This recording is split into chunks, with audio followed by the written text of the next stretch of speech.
Buenos días amigos, bienvenidos al Círculo Matemático Alfa Beta.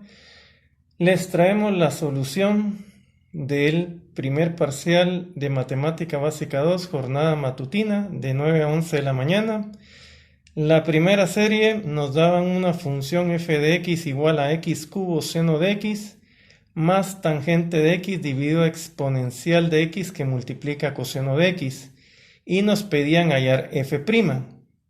Para hallar f', la función f la voy a dividir en dos partes, en r de x y en s de x. Y entonces f' va a ser la derivada de r más la derivada de s. R es un producto de funciones, por lo tanto, para hallar r' necesito aplicar la derivación de un producto de funciones. Voy a tener 3x cuadrado seno de x más x cubo coseno de x. Y en el caso de s, que es un cociente de funciones, pues la derivada se encuentra de la siguiente forma. S' es secante cuadrado de x, que es la derivada del numerador, por el denominador sin derivar, exponencial coseno de x, menos numerador sin derivar, tangente de x, por la derivada del denominador. En la derivada del denominador, la derivada de exponencial de x es ella misma, entonces tengo exponencial de x coseno de x menos exponencial de x por la derivada de coseno, que es menos seno, ¿ya? Y abajo, pues el cuadrado de la exponencial de x coseno de x. Todo eso nos lleva a tener la siguiente función f', ¿sí? F' viene siendo entonces 3 cuadrado de x seno de x más x cubo coseno de x más, hago énfasis acá porque ahora viene una parte que sí tiene denominador, más secante cuadrado de x exponencial x coseno de x menos tangente de x que multiplica exponencial coseno de x menos exponencial seno de x, cierro paréntesis, y todo eso dividido por el cuadrado de x coseno de x. El denominador cuadrado de la exponencial coseno de x no afecta a los dos primeros términos, es decir, a 3x cuadrado seno de x más x cubo coseno de x. No, el denominador solo afecta a los términos que están acá, acá abajo. ¿Sí? El cuadrado de la exponencial y coseno de x solo afecta a esos términos. Bueno, y ahí tenemos la solución del primer problema. Tú puedes chequear en tu casa tranquilamente que r' de x está bien calculado y que s' de x está bien calculado. Y la combinación de ambas viene dando la derivada de f. ¿Se puede simplificar f'? Sí, se podría simplificar, pero en mi caso personal, con que se llegue a lo que está encerrado en violeta, para mí la respuesta es adecuada. Hay algunas personas que prefieren simplificar, pero la simplificación quita tiempo.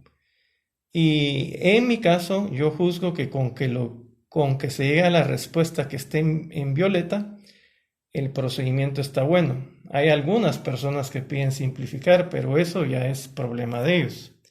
Pasemos al segundo ejercicio. El segundo ejercicio es más interesante que el primero, porque el primero era solo operatoria. En cambio, en el primer ejercicio es un poco más conceptual.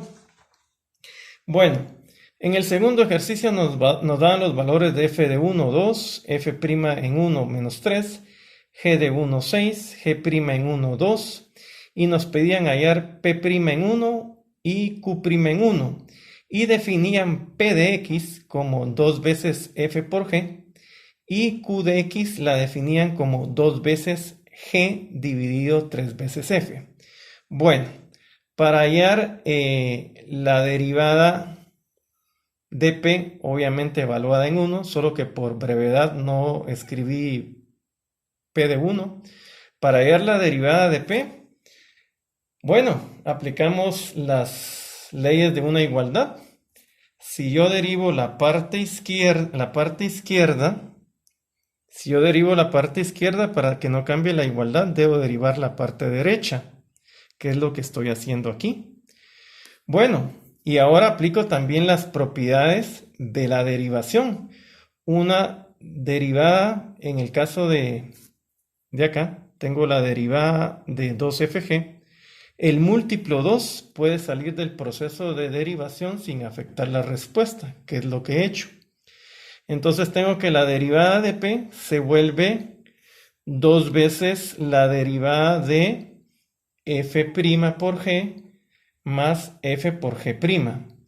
¿Qué valores de f', de g, de f y de g' debo usar? Pues los que están aquí arriba, ¿verdad? Bueno, entonces vamos a tener que la derivada en P1 es igual a 2 veces el producto de menos 3 por 6 más 2 por 2, y entonces eso nos genera 2 veces el producto de menos 14 y eso nos genera menos 28. Ya tenemos la derivada de P en 1 y ahora nos toca la derivada de Q. Y aquí aplicamos las mismas ideas, ¿va? Si derivo Q, para que no cambie mi igualdad, tengo que derivar la parte derecha, que es 2 veces G dividido 3F, pero por los asuntos de reglas de derivación, el múltiplo 2/3 puede salir del proceso de derivación y entonces voy a tener 2/3 de la derivada de G dividido F. Aplico la derivación de un cociente y entonces tengo 2/3 de G' por F menos G por F' dividido el cuadrado de F. ¿Estamos de acuerdo? Bueno, y entonces llegamos a 2/3 que multiplican a 2 por 2 menos 6 por menos 3 dividido el cuadrado de 2. Eso nos va a generar 2/3 que multiplica a 22 dividido 4 y al final la respuesta es 11/3. Obviamente todos los valores de f, de g', etcétera, son los valores iniciales, los valores que tenía aquí arriba. Estos, ¿va? Bueno, y entonces tenemos que la derivada de Q en 1 al final es 11/3. Esa es la primera parte de la solución del examen parcial. Todas las soluciones aquí vienen dadas por el ingeniero Carlos Angulo. Recuerda, la matemática la puedes dominar si la trabajas. Nos vemos dentro de poco con la segunda parte.